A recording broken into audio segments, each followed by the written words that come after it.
Mahabharata 11. Ang mga epekto ng karunungan at paghuhukom sa mga hayop. Ang Vedas ay nagsasabi, ang isang matapang na tao ay dapat humingi ng kapayapaan para sa kanyang sarili sa pamamagitan ng tungkod ng kaalaman, at ang isang taong nalulunod ay dapat humingi ng tulong mula sa kaalaman. Kasunod nito, nagtanong si Sukaraja, anong kaalaman ang kailangan upang mapagtagumpayan ang pagsilang at kamatayan? Kaalaman sa pagnanais o kaalaman sa mga layunin? O aking ama, mangyaring magsalita ng ganito. Sagot ng diameter. Ang mga naghahadjas ng tuyong damo sa hangin ay walang damo at walang unan sa loob. Ang mga nagtuturing sa kalikasan bilang dahilan ay walang prinsipyo. Ang mga sumusunod sa grupong ito ay umiiwas sa landas at itinuturing ang kalikasan bilang dahilan ay walang halaga. Dahil ang kalikasan mismo ang sanhi ng pagkasira. Ang matalino ay nagtatayo ng mga palaruan, bahay, at mga gamot. Ang matatalino lamang ang nagtatayo ng mga bagay na ito. Ang mga pandama ay nagbibigay ng kahulugan. Ang mga pandama ay nakakakuha ng mga katangian. Bagaman ang mga hari ay tulad ng mga tao, tinatamasa nila ang kanilang mga kaharian sa pamamagitan ng kanilang mga pandama. Ang pagkakaiba sa pagitan ng mga hayop ay makikita lamang sa pamamagitan ng kanilang mga pandama.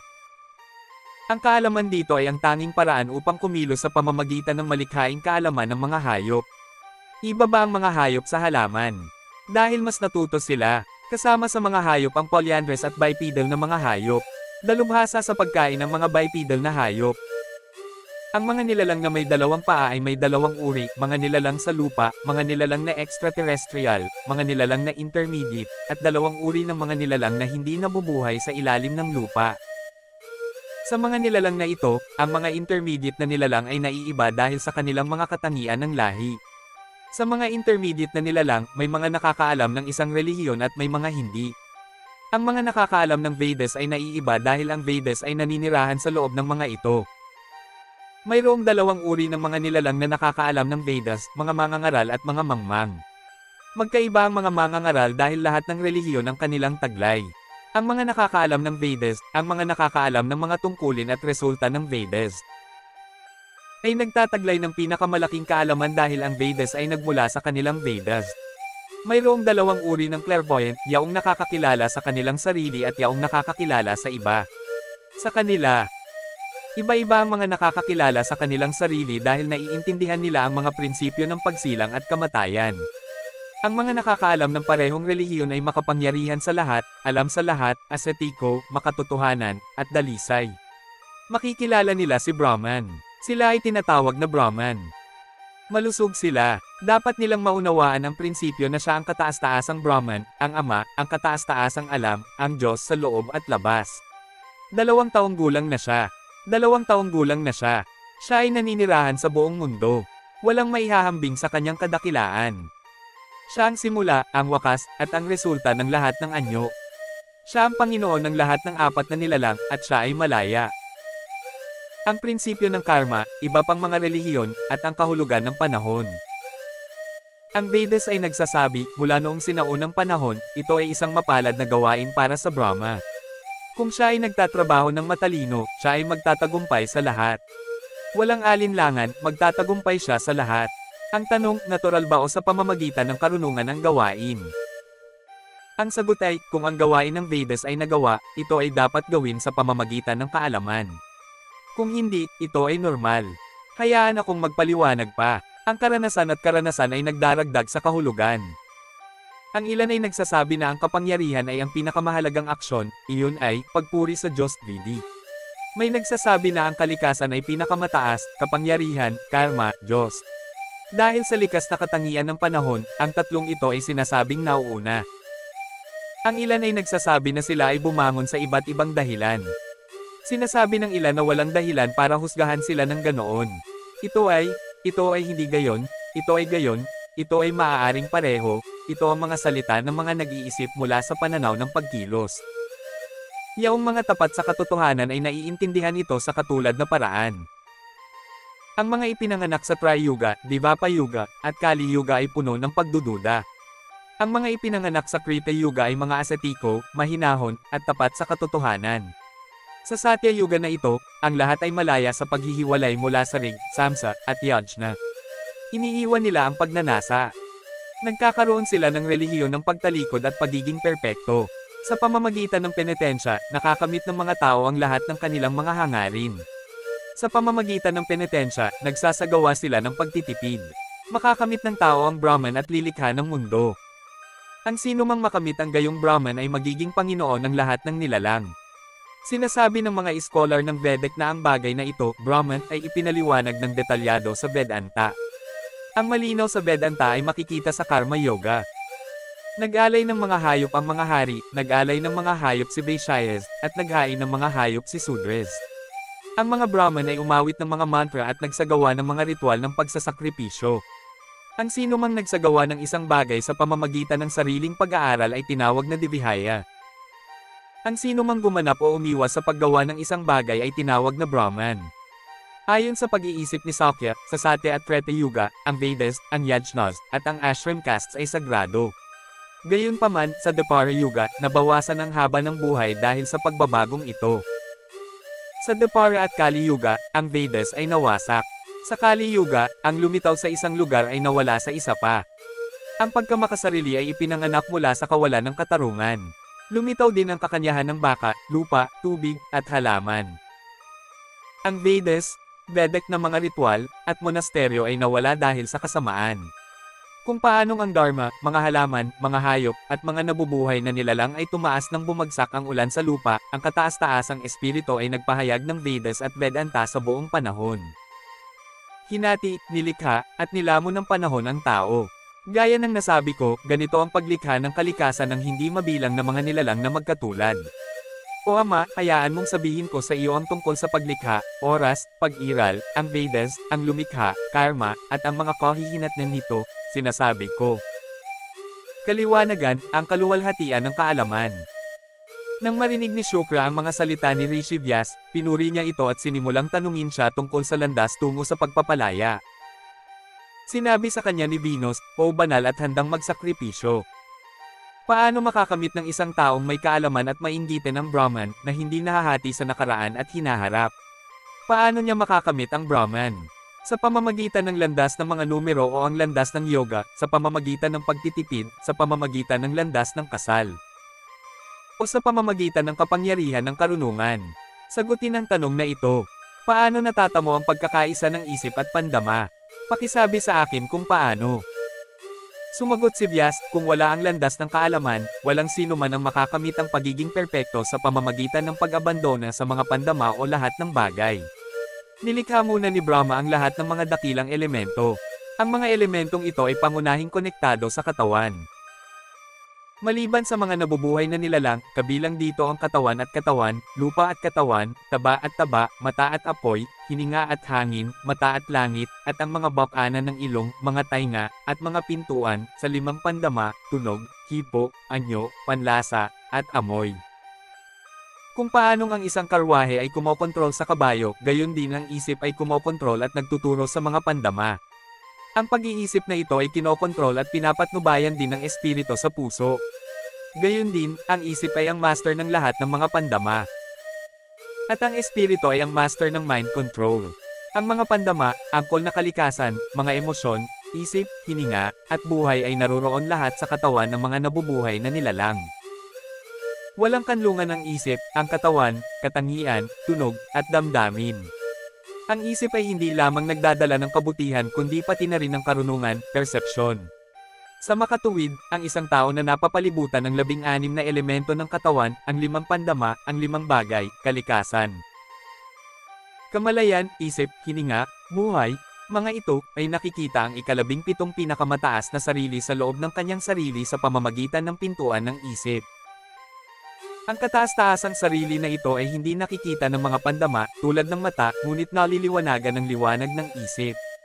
Ang kataas-taasang kaluluwa na ito ay walang tunog, walang hawak, walang anyo, walang lasa, walang amoy, walang anyo, walang laman, at walang katawan. Dapat itong mahayag sa katawan. Sinasabi ng mga panta sa Vedic na ang sinumang makamit ang walang kapantay na kataas-taasang sarili na ito, na naninirahan sa isang katawan na ganap na napapailalim sa pagkabulok, ay makakamit ang Brahman pagkatapos na ang katawan ay magwatak-watak. Kaalaman at kadakilaan. Ang mga Brahman, baka, elepante, aso, at sandalwood ay parang mga pantas sa mga pantas. Ang kataas-taasang kaluluwa na ito ay naninirahan ng mag-isa sa lahat ng nabubuhay at walang buhay na nilalang. Ang lahat ng nilalang, ang mundo, ay pinangungunahan nito. Kapag nakita ng kaluluwa ang kaluluwa sa lahat ng nilalang, at kapag nakita ng nilalang ang kaluluwa, kapag nakita ng tao ang kaluluwang iyon ay nagiging isa kay Brahman. Ang isang nakakaalam na ang sarili, na naninirahan sa kaalaman, ay naruroon sa iba sa parehong antas tulad ng nasa sarili, ay karapat-dapat sa immortalidad. Maging ang mga Diyos, na hindi nakikita ang landas ng isa, ang nagbibigay ng mga pagpapala sa lahat ng nilalang, ay namamangha sa mga yapot ng taong walang paa. Kung paanong ang mga yapot ng mga ibon sa himpapawid at mga isda sa tubig ay hindi nakikita. Gayon din ang mga yapot ng mga matatalinong tao. Nilalamon ng panahon ang lahat ng may buhay, ngunit walang sino man sa mundong ito ang nakakaalam kung sino ang nilamon nito. Ang kataas-taasang sarili na ito, sa itaas, sa ibaba, at sa kabila, ay hindi maarak. Ang buong mundo ay nasa loob niya. Walang lampas sa kanya. Kahit na ang isang tao ay tumakbo ng walang katapusang tulad ng isang palaso sa isang busog, kahit na ang kanyang isip ay matalas. Hindi niya makita ang Brahman, ang sanhi at bunga ng mundo. Wala nang mas banayad kaysa sa banayad na kataas-taasang sarili na ito. Ang kanyang mga paa ay kung saan-saan. Mayroon siyang mga mata, ulo, at bibig. Ang kanyang mga tainga ay kung saan-saan. Siya ay nasa lahat ng dako. Siya ay mas maliit kaysa sa mga atomo, mas malaki kaysa sa pinakadakila. Siya ay naruroon sa lahat ng bagay na may buhay, ngunit hindi nakikita. Ang kamalayang ito ay nahahati sa dalawang bahagi, mga titik at mga banal na kasulatan. Lahat ng nilalang ay nagtataglay ng mga titik. Ang mga titik ng kawalang kamatayan ay namamalagi sa dalawang pinakamataas na lugar. Ang kaluluwa, ng lungsod na may siyam na pintuan ay palaging libre. Siya ang Panginoon ng lahat ng nilalang. Ang kaluluwang ito, na hindi ipinanganak mula sa akumulasyon ng mga bagong katawan dahil sa pagkabulok, pagkasira, at pagbabago, ay tinatawag na Anam ng mga Brahman. Kung sino man ang tumawag kay Anam sa pangalang ito, damhin ang liham na ito, ang liham na ito. Ngayon ay ipapaliwanag ko ng detalyado ang pagsasanay ng yoga. Makinig ka! Ang pinakamataas na kaalaman ay ang pagkakaisa ng kaalaman, isip, at pandama sa omnipresent na sarili. Ang isang mahinahon, matalinong tao na marunong kontrolin ang kanyang mga pandama, tinatanong ang kanyang espiritualidad, at pinapakalma ang kanyang sarili ay dapat na maunawaan ito. Sinasabi ng matalinong tao na ang pagnanais, galit, kasakiman, takot, at ang ikalima, pagtulog, ay ang mga pagkukulang ng yoga. Dapat munang alisin ang mga ito. Ang galit ay maaaring madaig sa pamamagitan ng pag-abandona sa panloob na kapayapaan at sensual na pag-iisip. Dapat daigin ng matalinong tao ang pagtulog sa pamamagitan ng pagyakap sa kabutihan. Dapat niyang matapang na protektahan ang kanyang ari. Dapat niyang protektahan ang kanyang mga paa mula sa tubig. Dapat niyang talikuran ang nakikita niya sa kanyang isipan. Iwanan ang mga iniisip mula sa kanyang puso, alisin ang takot sa kanyang mga kilos, at pagtagumpayan ang pagmamataas sa pamamagitan ng paglilingkod sa taong matalino. Sa makatuwid, ang mga kasalanang ito ay dapat na madaig ng walang katamarin. Dapat niyang sambahin sina Agni at Brahma, at sambahin ang mga Diyos. Dapat iwanan ng isang tao ang pagnanasa, paninibugho, at lahat ng mga kaguluhan. Ang liwanag ay ang binhi ng Brahma. Ang buong sansinukob ay kanyang gawain. Ang pagmumuni-muni ay nagbibigay daan sa lahat ng material at espiritual na pag-iral. Ang pagninilay-nilay, pag-aaral, pag-ibig sa kapwa, katotohanan, kubab ang loob, katarungan, pasensya, kadalisayan ng pag-uugali, at paglayo sa mga pandama ay nagpapataas ng liwanag at sumisira sa kasalanan. Sa makatuwid, ang mga practitioner ng sistemang ito ay nakakamit ng kahulugan at lahat ng kaalaman. Dahil ang lahat ng nilalang ay pantay-pantay, hindi alintana kung ang isa ay nagnanais na maging dalisay o hindi, ang isa ay dapat mamuhay ng walang kasalanan, maging omniscient, magsanay ng pagpigil sa pagkain, kontrolin ang kanyang mga pandama, at magsikap na makamit ang estado ng Brahma. Palakasin ang isip at pandama, at pag-isahin ang isip bago at pagkatapos ng gabi. Kung ang alinman sa limang pandama ng buhay ay hindi gumana, ang kamalayan ng isang tao ay dadaloy tulad ng tubig na bumubuhos mula sa isang butas sa isang bag. Una, patatagin ang isip, tulad ng isang mangingisda na nanghuhuli ng masamang isda. Susunod, dapat kontrolin ng yogi ang mga pandama ng paningin, na sinusundan ng mga pandama ng pagpindot at pangamoy. Dapat tandaan ng mga nakamit ang ganitong estado ng kamalayan ang 5 pandama na ito. Kapag kinokontrol ang mga pandama na ito at itinoon ang isip sa sarili, automatikong kumikinang si Brahman kapag masaya ang isa. Ang kaluluwa ay nagpapakita ng sarili sa sarili nitong anyo, tulad ng isang walang usok na apoy, isang nagninangas na araw, o isang kidlat sa kalangitan. Ito ay dahil ang lahat ay naroroon, dahil ang lahat ay nagniningning sa loob, dahil ang lahat ay naroroon sa loob. Ang pinakamataas na sarili na ito ay lumilitaw sa mga pantas, bayani, dakilang tao, at Brahman na nakatuon sa kapakanan ng lahat ng nilalang. Kaya, kung ang isang practitioner ay regular na nagmumuni-muni sa isang liblib na lugar para sa isang yugto ng panahon, siya ay direktang makakamit ang estado ng Brahman.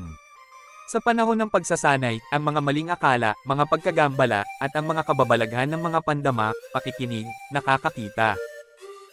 Natitikman, nakakahipo, banal na paggalaw, at paghipo, ay bumangon. Ang yoga na ito ay pinipigilan, dapat itong kontrolin ng kapangyarihan ng yoga, at ang isip ay dapat na matatag na nakasalig sa sarili. Ang isang pantas ay dapat magsanay ng yoga ng 3 beses sa isang araw, nakaupo sa isang burol, sa isang templo, o sa isang puno. Dapat niyang kontrolin ang kanyang mga pandama at magnilay ng may konsentrasyon, na parang nakatutok sa isang kayamanan. Hindi siya dapat magambala sa panahon ng pagsasanay. Dapat niyang gamitin lamang ang mga paraan ng pagkontrol sa kanyang tahimik na pag-iisip. Hindi niya dapat hayaang gumala ang isip niya. Dapat niyang gawing tirahan niya ang mga kuweba, templo, at sira-sirang bahay sa desyerto na bundok. Ang isang yogi ay hindi dapat kumapit sa mga salita o anumang bagay sa kanyang isipan. Dapat siyang maging maingat at magpigil sa kanyang pagkonsumo ng papuri at pagpuna. Dapat niyang pretuhin ng pantay ang mabuti at masama. Hindi siya dapat maging mayabang sa kung ano ang mayroon siya, ni hindi siya dapat mabalisa sa kung ano ang wala sa kanya. Siya ay dapat nakatumbas ng lahat ng nabubuhay na nilalang tulad ng hangin. Kaya, ang isang malusog at walang hanggang tao ay makakamit ang pinakamataas na Brahman sa loob lamang ng 6 na buwan. Dapat niyang pretuhin ang lupa, bato, at ginto ng may pantay na paggalang, kahit na nakikita niya ang paghihirap ng kanyang mga nasasakupan. Hindi niya dapat talikuran ang landas na ito dahil naliligaw siya.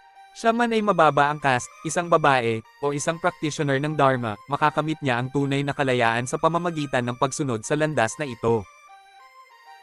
Ang isang yogi na kumokontrol sa kanyang pag-iisip ay makikita kung ano ang nakikita niya sa kanyang matatag na mga pandama bilang isa, walang tiyak na oras, sinaunang, walang kamatayan, walang hanggan, at higit sa mga atomo. Sa pamamagitan ng pagninilay-nilay sa talatang ito ng pantas, ang matalinong tao ay makakamit ang sukdulang pagkakaisa at makakamit ang banal na landas. Ang pagkakaiba sa pagitan ng kaalaman sa karma at kaalaman sa landas patungo sa Brahman ay ang landas patungo sa Brahman. Nagtanong si Shukla, kagalang-galang Ginoo, dalawa lang ba ang uri ng Vedic na tula, trabaho, at pagtalikod sa trabaho? Saang landas patungo ang kaalaman? Gusto ko sanang itanong. Pakisabi sa akin, wala bang contradiction? Sinabi ni Bhishma, si Vyas, anak ni Parasara, ay nagsalita sa kanyang anak ng ganito, ipapakita ko sa iyo ang tuwid na landas ng pagkilos at kaalaman. Aling landas ang nahanap mo sa pamamagitan ng kaalaman? At aling landas ang sa pamamagitan ng pagkilos? Pakinggan ito ng may isang isip. Ang pagkakaiba sa pagitan ng dalawang ito ay malalim. Ang pagpapalaya ay sa pamamagitan ng pagkilos at kaalaman. Sa makatuwid, ang matalino ay hindi kumikilos, tulad ng isang umiinom ng tubig mula sa isang ilog ay hindi pinahahalagahan ang tubig mula sa isang balon. Tayo ay bunga ng pagsilang at kamatayan. Ang mga makakamtan ng landas na ito ay mamamatay, hindi isisilang, sa lugar ng kataas-taasang Brahman, hindi mahayag, hindi nagbabago, permanente, hindi maipaliwanag, umiiral sa sarili, at hindi mahahati. Ang sino mang humipo doon ay hindi na muling pagsilang. Hindi na babalik ang sino mang humipo doon. Ang mga makakamtan ng landas na ito ay hindi maaabala ng mga kabaligtaran ng lamig, init, kaligayahan, pagdurusa, at masasamang gawi sa pag-iisip. Pareho sila sa lahat ng dako. Nagsasagawa sila ng mabubuting gawa at nagmamalasakit sa kapakanan ng lahat ng nilalang. Iba ba ang matalino sa mga nagtatrabaho? Ang buwan ba ay may banayad na mga panahon sa panahon ng waxing at waning moon? Ito ang nakikita ng matalinong nagpapaliwanag ng mga mantra ng detalyado, tulad ng nakikita natin sa buwan bilang isang sinulid at naiisip natin ang buong buwan. Dapat itong maunawaan ng matalino. Sa 11 siklo, ang kamalayan ay pinalaya mula sa mga katha, isip at pandama. Ang kalidad ng pagkilos, anuman ang mauunawaan, ay pinalaya. Upang maging isang katawan, dapat nating maunawaan na ang katawan ay parang tubig sa isang dahon ng lotus. Ang syempre ay ang larangan kung saan ang isip ay nasakop ng yoga. Ang Thomas Arana ay ang kalidad ng buhay. Dapat nating maunawaan na ang lumilitaw sa kaluluwa ay buhay, at ang kaluluwa ay bahagi ng kataas-taasang kaluluwa. Sinasabi na ang lahat ng may kamalayan ay umaasa sa buhay, kinokontrol at pinapanatili nito ang lahat. Ang mga nakakaunawa sa mga turo sa larangang ito ay nagsasabi na ang Diyos na lumikha ng 7 daigdig ay mas dakila kaysa sa buhay na ito. Ang Mahabharata, Kabanata 12, ay nagpatuloy.